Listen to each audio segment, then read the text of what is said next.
All right, folks, guess who's back? Back again. Jimmy's back. Tell a friend. What up, peoples? I feel like I've been cheating on you guys or something, bro. You know what I'm saying? I feel like I've been cheating and I haven't gotten the reward of the cheat. You know what I'm saying? I hear you. Because I ain't been cheating. I just haven't been here. You came back home. That's all that matters. That's right. It's Jimmie Bell. Coming home. It's the Jeff Thitoff Show here on Fan Street Sports. Follow me on Twitter @ThatHappens. Go to fanstreetsports.com. Check out all of our content. It's going to be a great week this week, and let me tell you why. Look, I've been feeling for 2 weeks now, but it is Michigan week. I was not worried about Rutgers at all, and so I started celebrating Michigan week early. And I told Carp today this on the show, and like this is the week where I really am jealous of you guys who got to play in the game, because I know what it does to me as somebody who has never, ever even come close to playing in a game of that magnitude. Yeah. And when this happens for you, like to be able to know you stepped on the field, you battled against Michigan. It's almost like it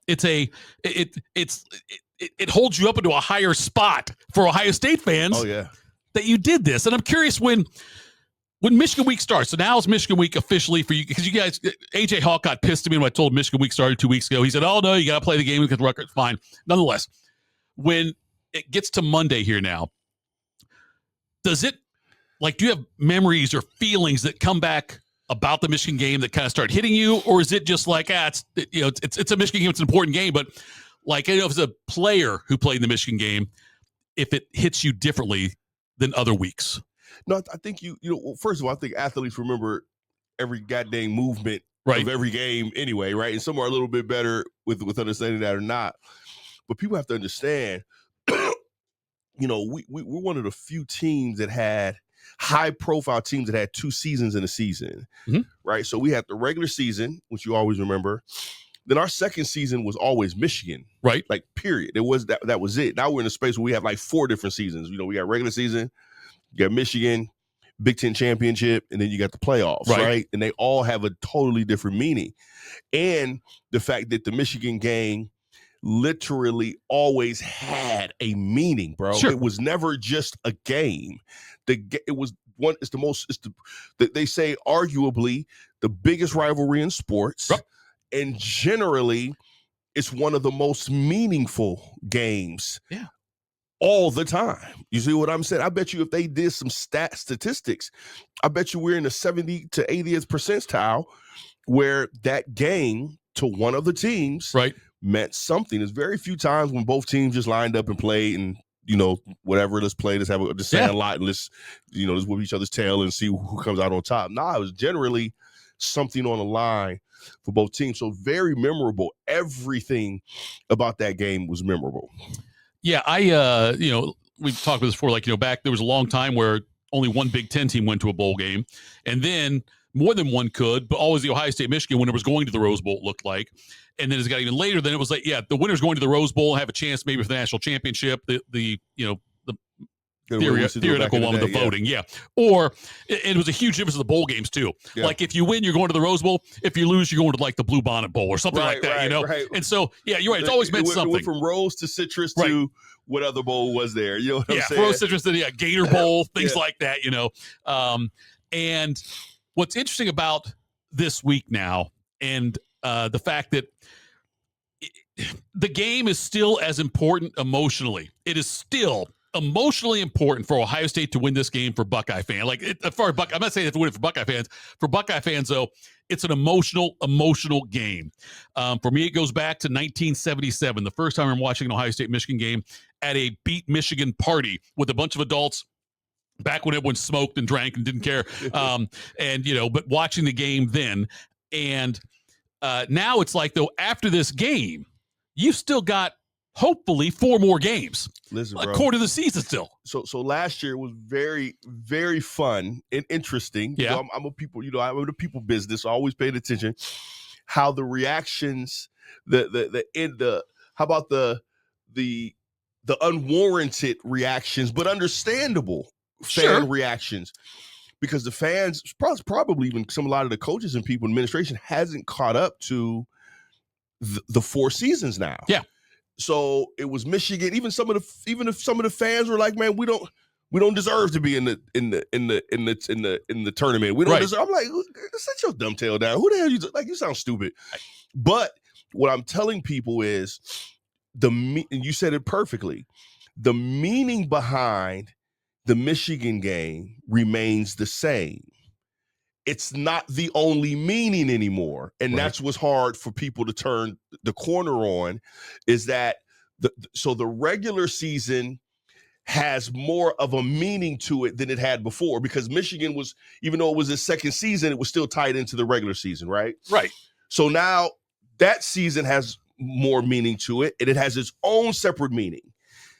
This Michigan game has its own separate meaning now, not attached or tied to anything else anymore. Yeah. It used to be totally attached to the regular season, and then the postseason, even though it was his own season. But because now you got the Big Ten title game, which has its own meaning, and now you have the tournament, which has its own meaning, but its own season, excuse me. But the meaning behind it, I don't think that'll ever go away. I don't think so either. At least I hope it doesn't, because it won't. Think about it. Think about when the Rose Bowl. One of my big. I was, bro. I'm an old school dude, bro. I was the dude that, if it's one thing other than slickety nickety that I appreciate about Alabama, and I don't really look at Slick as an Alabama guy from a traditionalist perspective. Like, for instance, they never changed their uniforms. Right. You know what I'm saying? Sure. I love that. I was the irritated dude when we first changed our uniforms. Right. Total traditionalist, bro. Right. And I still get irritated when we change them. I don't care how nice they look. Yeah. Bro, I think we're just that. I hold us in the highest of standards. That we ain't like everybody else. We can stand alone. We can stand alone. But when the Rose Bowl expanded, when they did what was that? The BCS. The BCS, yeah. I was one of the guys that thought that the Rose Bowl would diminish value. Right. Yeah. I think, shoot, now everybody gets to get in. What does it mean to the Big Ten and Pac-10? And I was just grossly wrong. Not only did it uphold the meaning behind the Big Ten and the Pac-10, but it increased in meaning because now all the other teams held the Rose Bowl into the standard that we did. It didn't devalue the Rose Bowl at all. So when it comes to the Michigan game, I just can't believe at all that the meaning behind it is going to diminish or decrease at all. Why this game hits me harder probably even now, even though there is less on the line as far as the season. We saw it last year where Ohio State can lose to Michigan and still win a national championship, which was never possible before, ever. Not even in period. But we are losing for the last 15, 20, 25 years. We keep losing traditions. Traditions go by the wayside. You know what I mean? Like, because of conference realignment, because of TV deals, like, the fact that it's no longer the Rose Bowl, Big Ten versus Pac-10. Right? It's no longer, that's the crowning thing now. That's gone away now as far as that goes. Transactional as it can get now. Exactly. We talk about that, transactional versus relational. And you've got USC and Oregon and Washington now, over in UCLA in the Big Ten now. And when Oklahoma and Texas go to the SEC, Nebraska joins the Big Ten, like all these things, there are not a lot of traditional, noon games versus, no night game, or very few night games for Ohio State. But just like the way everything now is, there's Big Ten teams Ohio State won't play for a few years, whatever. Like all these things have now changed. And the few rivalries that are left, or the few traditions that are left for Ohio State, script Ohio, dotting the I. Yep. The Michigan game. Yep. There's not a lot else that's like you can count on not going to change. And this is what's so dope about, we're privileged, bro. Yeah. Like we are minus the American entitled privilege middle-aged white guy. Right. The Michigan game is in that same privilege, bro. Yeah. Think about when we start doing this alignment and realignment and everything. The one conversation that was on the table. Right. Hey, man, what we going to do about this goddamn game? Right. I don't care, East, West, the Woody Hayes division, the Scioto River division. We don't, the Toledo, whatever it is, we don't care. Right. What are we doing about this game? Yeah. You know what I'm saying? Sure. Everything from back then, whenever we started it years ago, this game was the only constant when it came to y'all can do whatever the heck you're gonna do. Right. This game can't change. And that's national. Let's shoot. Forget nationally. That was an international thing, bro. That's crazy how important that game. No one else has that level of carte blanche. And what's great about it is this year's game, again, outside of the emotional part, there's something on the line. Because if Michigan somehow wins this game, Ohio State's not playing in the Big Ten championship. Right. So this is a chance to play in the Big Ten championship game for Ohio State. If they lose to Michigan, they're still in the playoff. Hell, they might still be a top 4 seed. They still might get a bye. But if they lose this game, you would need I think Oregon to lose to Washington and Indiana to lose to Purdue. Those things aren't happening. You know what I mean? So it's like absolutely. So yes, there's something significant on the line in this game. And I mentioned before, 1977 is the first time I'm watching it. And that's people who are born in Ohio, typically, not Northern Ohio, because Toledo can go to Michigan for all I care. Yeah. Give it back to them. Anyway, give them that sliver. Yes. But around these parts and a little bit south of us here in Columbus, you are born into this. Period. It's passed on from your parents and who got passed excuses. on. Right. It's like it's passed on that way.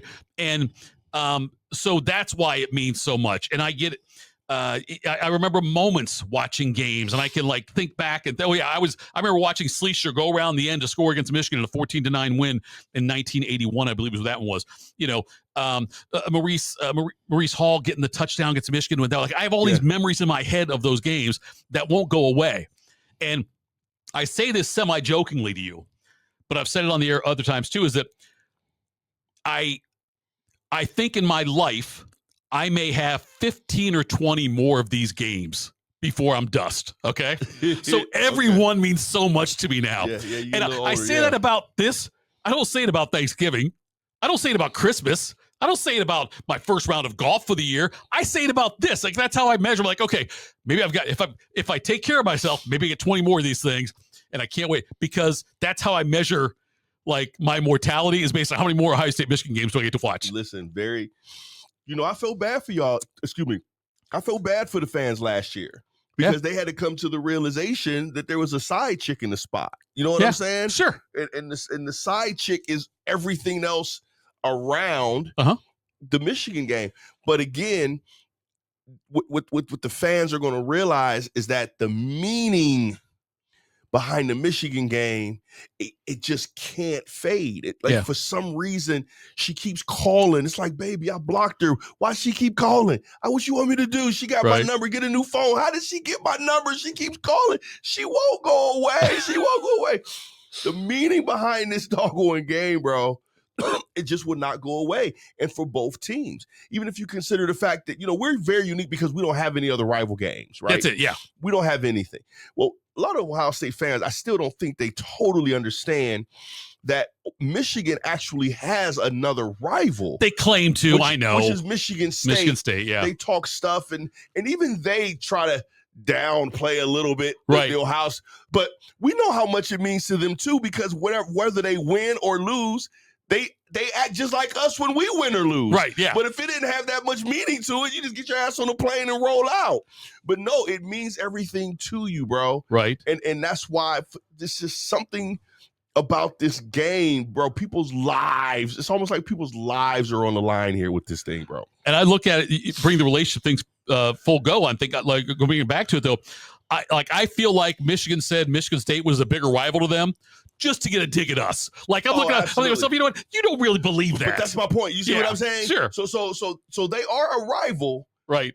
It's nowhere in the and they know that. Right. But that's the dig, right? Even if you're fighting with your girl and you're not going to be with her, right? You be like, man, I should have never left my old girl. Right. Bro, my old girl can cook way better than you. Man, she washed my clothes. She never got bleach spots in it. You bleach everything, girl. You know what I'm saying? Yes.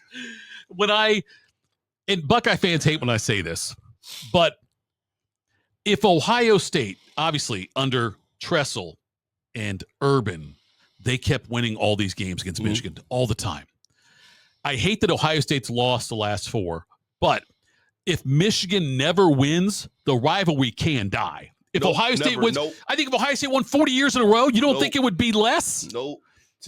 Tito, that's the weird allure about think about the Yankees in Boston. Let's go back. Let's just say 15 years ago, 20 years ago at the height. And I think Boston kind of came back from being down for a lot of time. 3-0, yeah, lost that one series. Historically being down. They finally came back up. And it was like, man, bro, it was like 5 years where, bro, you could feel that Yankees, every freaking game they played, it was coming off the screen, bro. Just the way it felt. Bro, it ain't like that no more. Right. It's like, it's not like it was 10 years ago or 15 years ago. But, bro, think about all that we've been through. Bro, that game still lights a fire. And I don't think that it's just something, bro, it's the epitome of the Hatfields and McCoys. It's the epitome about the ethnicity of Scottish and Irish. You know what I'm saying? Like, it's the epitome of two groups that for some reason, when you name that group, bro, it just starts to tingle in you, bro, and vice versa. There's nothing that can stop that. There's nothing, bro. I did an engagement with Ryan Miller and our QB, National Championship QB. I'm tripping. Cardale? No. First one, Maurice Corrett. Oh, Krenzel. Craig, that's my guy. He's such a big ass dude. I'd be like, bro, you are a big quarterback. He is, yeah. You didn't think he was that big when he was playing. Bro, he's a big dude. Yeah. So bad. I'd be like, come on, outside linebacker. Right. And this is how funny this is.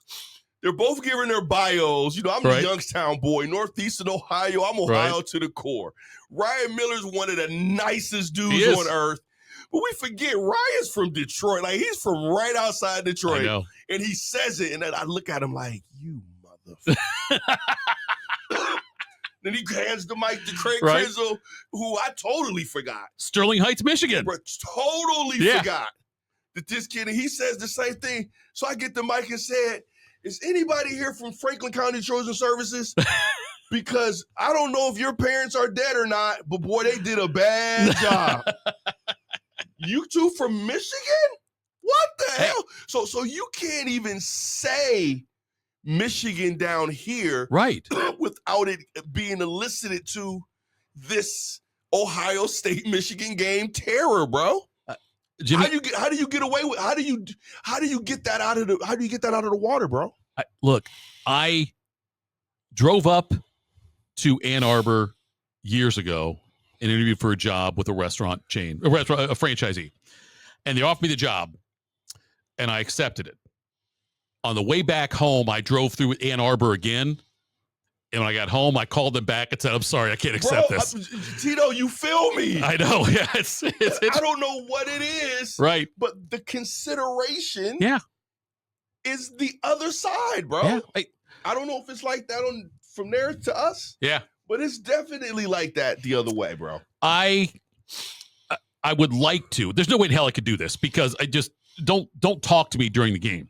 I don't care who you are. Don't anybody talk to me. But I wish I could get into a chat or have some kind of cameras watching Ohio State fans all over the place when this game's going on, because I wonder how people react.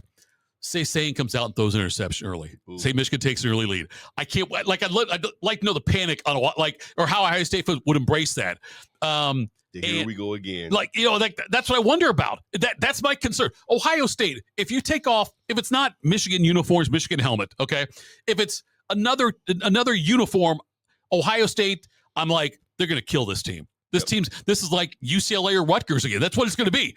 But because they've got that now, and that's why I wonder how, first of all, how Buckeye players will react that have been through it the last couple of years, and how Ohio State fans will react if there is some early on mistake or something to where Michigan's got the momentum, the crowd gets behind them all. So I just wonder how it's going to look. And then I also wonder, and I say this knowing that there's no way in hell it's going to happen, but if Ohio State would lose this game, if Ohio State fans, the same numbers last year, would be saying fire Ryan Day. Absolutely. Because it's been so long. Hey, I don't think he doesn't get a pass. Again, folks have not separated this Michigan game yet. So just as unreasonable as Ohio State fans were last year, and it probably wasn't such unreason as much as it would be this year if they did the same thing. They're going to say the same thing because it doesn't. The national title in the tournament has nothing to do with you beating Michigan. The fact that you haven't beat Michigan 5 times, they're going to say get out. They're not going to say, you know what, you get a pass. Beat them next year, though, Sonny. No, bro. No, listen, if you're logical about it, though, if you're okay, look at what's happened. Logical about Ohio State fans, but keep going. Look at what's happened with the coaching changes so far with LSU, with Florida, with Penn State, okay, and the fact that Wisconsin gave Fickle a vote of confidence. He's won a couple of games since then, a couple of games against ranked teams, which is good. Yep, big game last weekend. Yep, Florida State, Mike Norvell, they said he's back next year also. And a big reason for that is because the money you have to use to buy somebody out, one of those guys, like Fickles was like $25 million or something like that. And Norvell was like $58 million or some kind of crazy number there. But you not only lose the money you got to pay out, but now you're cutting into money where you might be able to spend it elsewhere in the program. Back when you were playing, and don't say on the air because I don't want to vacate wins, but you didn't have to worry about paying players back then.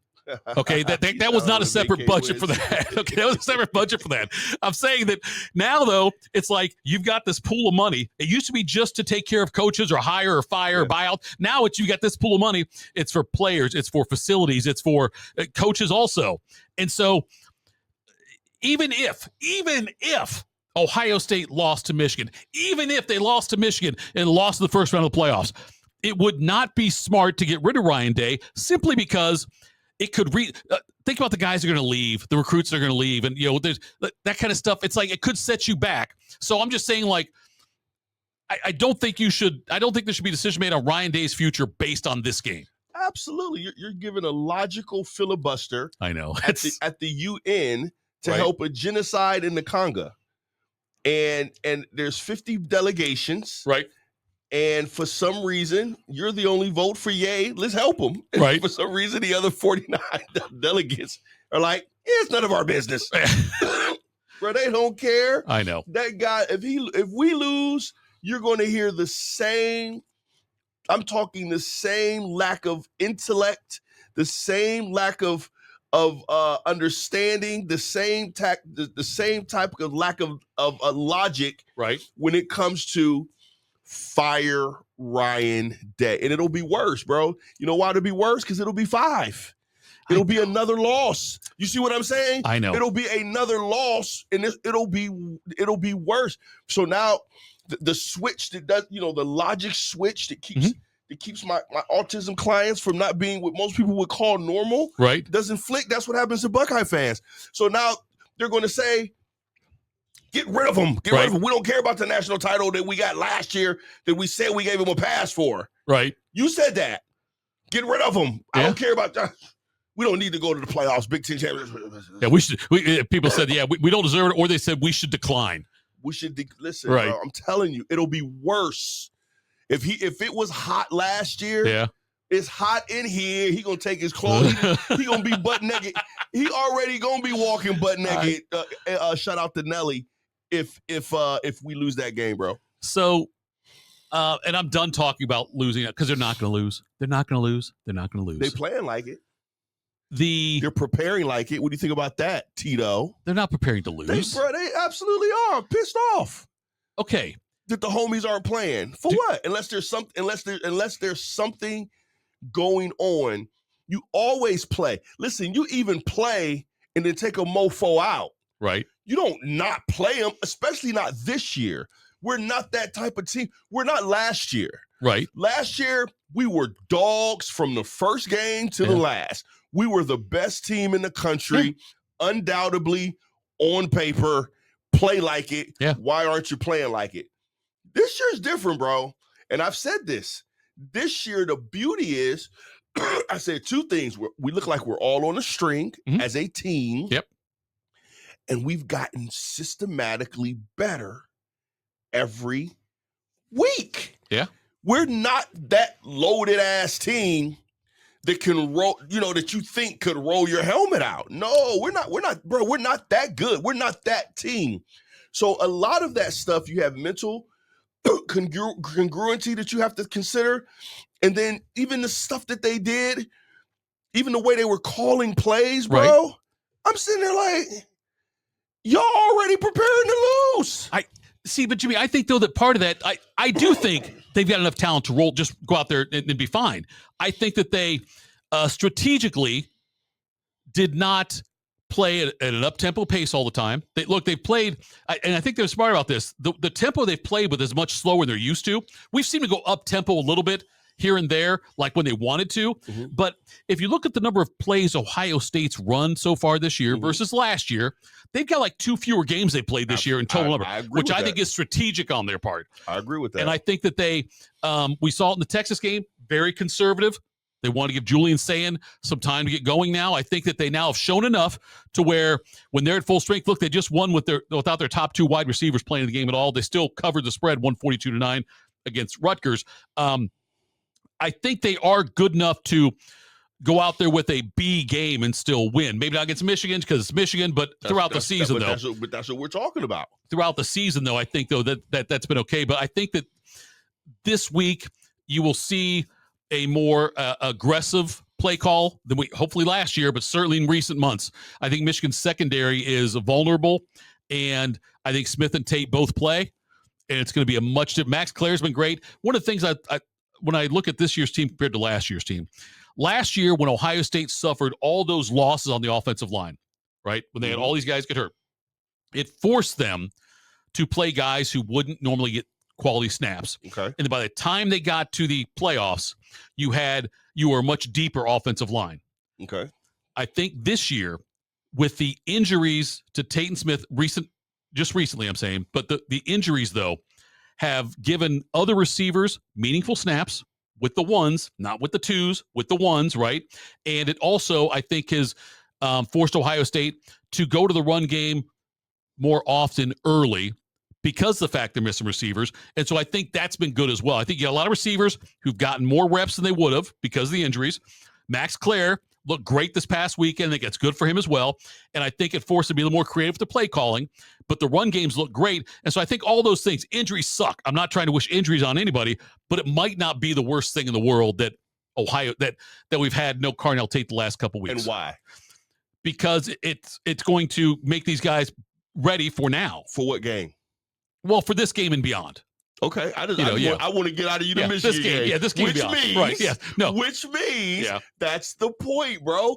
We're thinking about all of this bull jive. Yeah, is for one game. Yeah, and why do you think that is? Because you're thinking about losing the damn game instead of, hey man. One thing I loved about that Urban season when we lost to Michigan State. Yeah, he said, "Okay, you Mickey Fickies." He's already a different type of dude, but.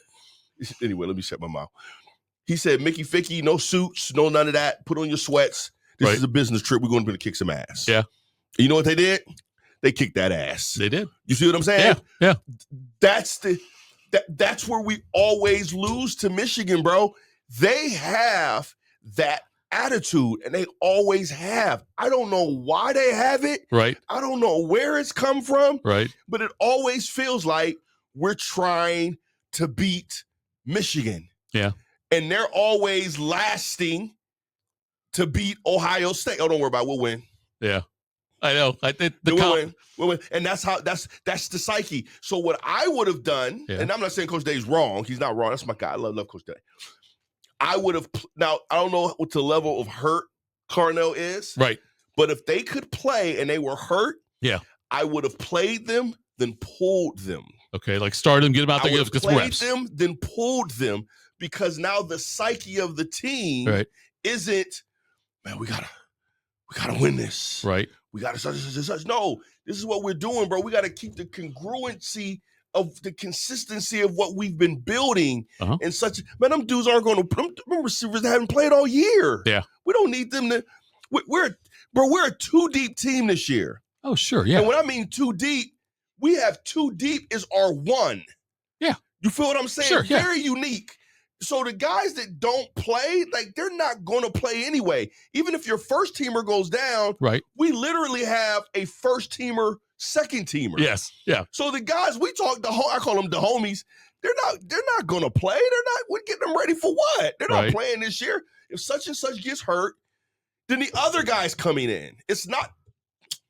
Right. You feel what I'm saying? I got you. So yeah. that's my thing. I don't want the pressure. Like it's almost like we're, without us understanding it, we're building pressure on ourselves to think that there is a possibility that we could lose this game, as opposed to, hey, no, guys, we're going to get better every week like we have. Right. And listen, the biggest opponent that Ohio State has had every game is themselves. And that's how it should be. If we get better, look at yourself in the mirror. And if you believe that this is just another game for you to get better, we will kick that tail, bro. I wish when I looked in the mirror, I'd see Vince Workman. But anyway. Don't we all? I know. But okay, so yes, and I agree, and I believe it's been very smart by Ryan Day to every week say, yeah, like what you just said, our opponent's us. It's us. If we beat us, if we can beat us, what we were the previous week, or what we were in practice this week, if we could beat that team, we could beat anybody. And I don't care what the score says at the end, it's going to be fine. I want to switch gears a little bit because Chip Kelly got fired by the Raiders after 11 games. Hey, you remember the show Martin back in the day? It was actually from Detroit, but Martin was one of the icons. I would encourage everybody to go check it out on one of the streaming programs. One of the icons of comedy series. Yeah. Oh, it was great. They had this guy named Tommy. You know, I remember Tommy. Ball time, big ball. R.I.P. R.I.P. Tommy. He's dead. Absolutely, he passed away. And Tommy was the guy, fellas and gals out there, that he played the character. He was always fresh to death. That means he looked good. He smelled good. Had all the women. Had all new stuff. And they'd be like, Tommy, man, you ain't even got a job, man. Hey, man, that's Chip. Chip done had so many jobs, bro. Okay, so he gets a 3-year, $18 million deal to go to the Raiders, all guaranteed. Oh, Jesus. It's all guaranteed. It's gone 11 games into the season.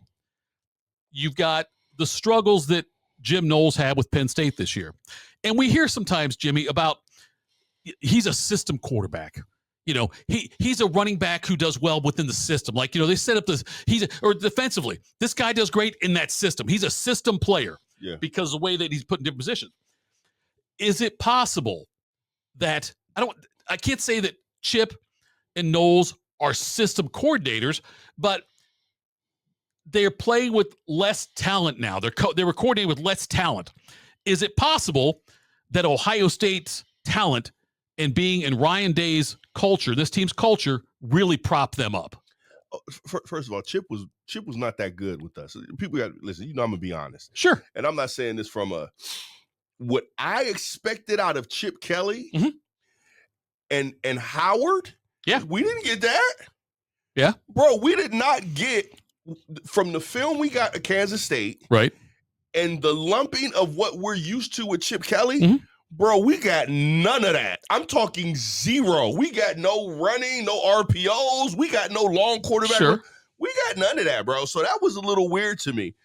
If you remember, we stiggity stumbled a lot of the season, bro. So and he never adjusted to the meaning of the Michigan game, and I think that's what happened. Same thing with Coach Knowles. This is what I really think it is. I think you have some coaches that know their roles as coaches. Some coaches are gifted head coaches. Sure. Some coaches can be taught to be dope head coaches. Right. Some coaches are gifted at being coordinators. Right. Some coaches can be taught to be really good coordinators. I think a lot of times, depending on the position you go into, your coordinator position is just as elevated as the head coaching position. Okay. I don't think that has bode well for Coach Kelly. For him to be in a leadership, it's all yours. That's why I think Matt Patricia's doing such a good job. Right. He ain't looking at it like it's all on me. He's looking at it as a conglomerate. We're all coming together. Right. What do you guys think? Such and such and such, right? I think that's what happened with Coach Knowles, and I just think that's his flow. He wants to be the guy. He is the guy. It's my way or the highway. I'm not making any adjustments. Well, this guy's not good in that position. We don't have anybody else. Well, he's just going to have to figure out how to get it done. Right. okay, then you look garbage doing it. You see what I'm saying? Sure. He did make some adjustments. I have to give him total props. He systematically made adjustments to his system, but it was after he suffered the consequences of doing it his way. Right. You see what I'm saying? Yeah. And I think we just encountered two guys who don't do well as leaders, as the leader. Right. Their leadership position is actually to be a dynamic follower. Right. And when they're in position to be the leaders, they don't do well. You see that all the time, bro. I see, when I think of that, what you just said, I think of Kerry Combs. I think Combs is a hell of a recruiter and a hell of a position coach. Wasn't a great DC. No knock on him. He just wasn't. Say, look, you can look at the NFL and you know, look at what the Patriots with the McDaniels, Josh McDaniels. Yeah. McDaniels sucked as a head coach. Get that dude calling plays, bro. Yes. But and not just calling plays. Right. It has to be obscure. Right. He can't be the man. Right. Hey, bro, y'all get in the room and go call some plays. You know, McD, you're the head guy, whatever. Bro, you see it all the time, and some guys do it. People talked about that with Brian, bro. Man, Brian, be offensive coordinator. I say, man, y'all, listen. If that's the direction he wants to do, that's fine. I'm in for that. But let's not, as fans, thrust him thinking just because he's a great recruiter and he's a great position coach that he's going to be a good play caller. Right. It just doesn't work that way, guys. It just doesn't work that way. So I personally think if you look at Chip's flow, when he was an underdog at Oregon is when he's done his best. Sure. Yeah.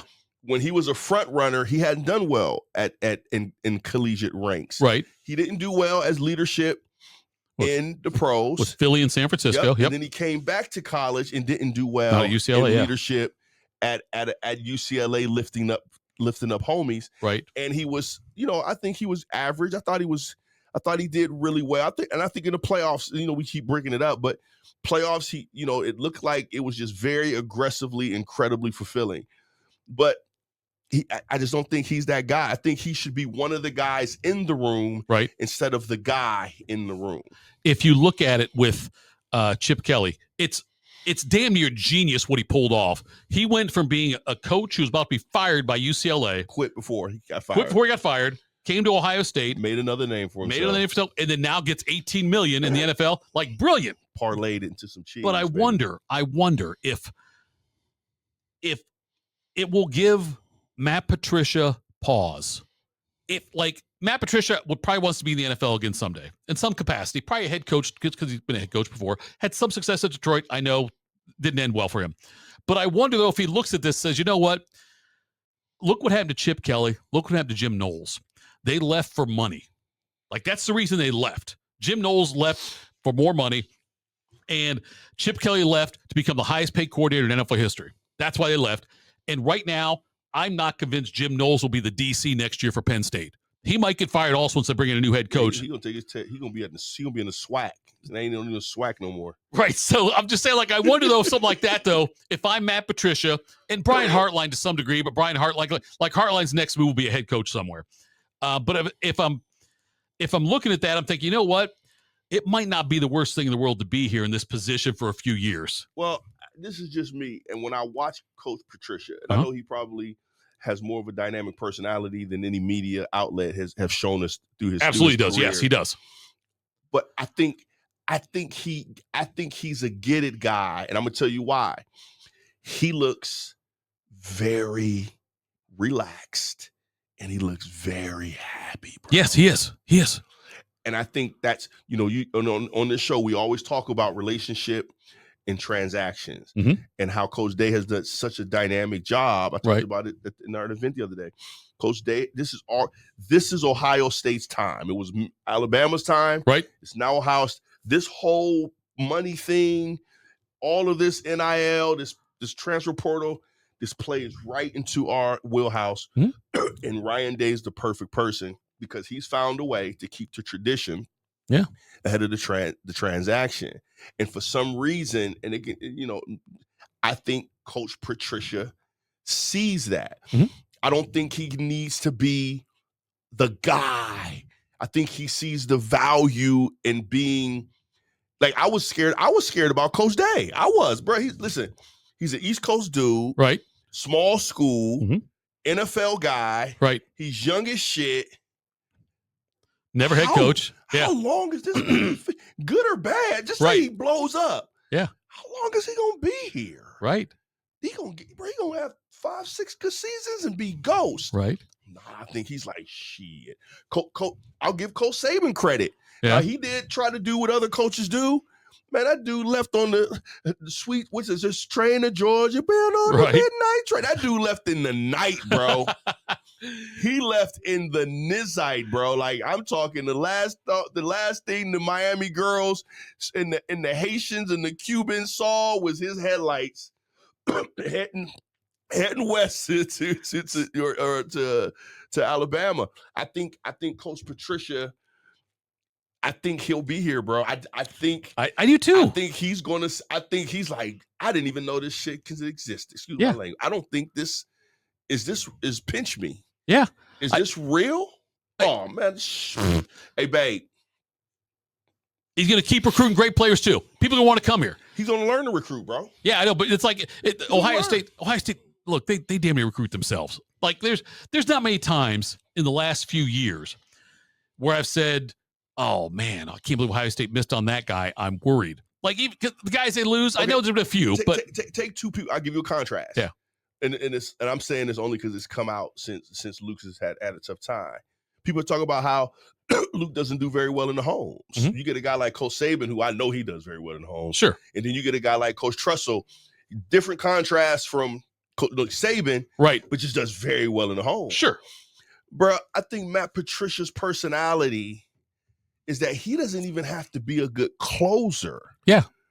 I think he's just gonna show up, and then let the other guys close the deal. So he'll be fine. From what you hear, you're worried about Luke going into the homes and just showing up, right? Because of his demeanor and his flow. For some reason, it hasn't been palatable to recruiting. I don't see that with some man. If I heard something negative about Matt Patricia going into a home from an attitude perspective, I would be like, what? Not Matt Patricia. Hey, my he may be too casual. My vision of Matt Patricia, the way I perceived him, was him on the sidelines in Detroit, looking angry with a pencil in his ear. Okay, and he looked like, to date myself, he looked like Bluto against Popeye. That's what he looked like. Who knew, bro? And then when I met him, who knew? I know. Well, you can see, bro. I'm telling you, I saw it. Listen, I haven't met the guy yet. Yeah. But what you're saying? Yeah. I thought the same. I was right. I was in that stereotype, and I can't tell you the exact moment where I said, he fits. Yeah. I saw something. And I was listen. I'm cool. I'm masculine. It may have been a smile. It may have been your smile, Matty. I don't know what it was, but I saw something. I was like, "Oh, he's not what we thought he was. Right? He's something else." Yeah. And that's when I knew. And then probably when I saw the first game, and in my brain, I saw what he was doing. And I think to even be able to teach fellas to play ball like that New England way, in college, I don't think you got to have a different type of attitude to have the patience to teach a guy different positions, and you know what I'm saying, in a short period of time. So Maddie, I think he fits in that Coach Day realm, from not from a head coach perspective, but from an attitude, Coach Walton, right? From an attitude perspective, totally positive. Bro, this staff we got right now, bro, it's crazy. It is. And I can tell you, Patricia, when I talked to him, this is back in July, though, he seemed genuinely happy and excited to be here. So you see listen, I said that I never met the guy. Yeah, that's what. Never met him. Yeah. And you're confirming what I'm thinking, right? Sure. I'm just all theory. He just seems happy. Yeah. And it's a relaxed, happy, like he bouncing, bro. So let me ask you this. And I'm not suggesting it. Suggest it, baby. No, I don't want to suggest it because I don't want it to happen. If If Ryan Day left Ooh. and went to Florida, could he duplicate his success here based on the culture he brings? Like if he does his thing, does it have a blueprint that he could take to another school and have that success? Nah, no. First of all, down south is different, bro. It is different. Down south, you got to. Okay, Penn State then. Could he go to Penn State and have the same kind of success he's having here? I know it'd take a year or two to ramp up, but could he? Would you bet on him winning a natty at Penn State? No. So let's be honest. And I've always said this about Coach Day and his journey. You can't. To me, when I say Coach Day as a head coach, I never just say head coach Coach Day, right? Because let's be honest, he wasn't being groomed to be a head coach when he took the job. Sure, right. He was being groomed to be a better offensive coordinator when he took the job.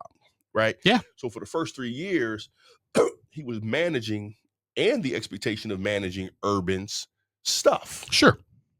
And then they gave him an opportunity. I think he hired. So I think it may have been Matt Patricia that he hired, but they gave him an opportunity to hire a guy.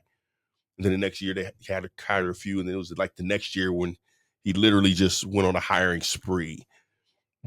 So I think sometimes you have and you've seen as you've been in the media and seen a whole lot more than I have.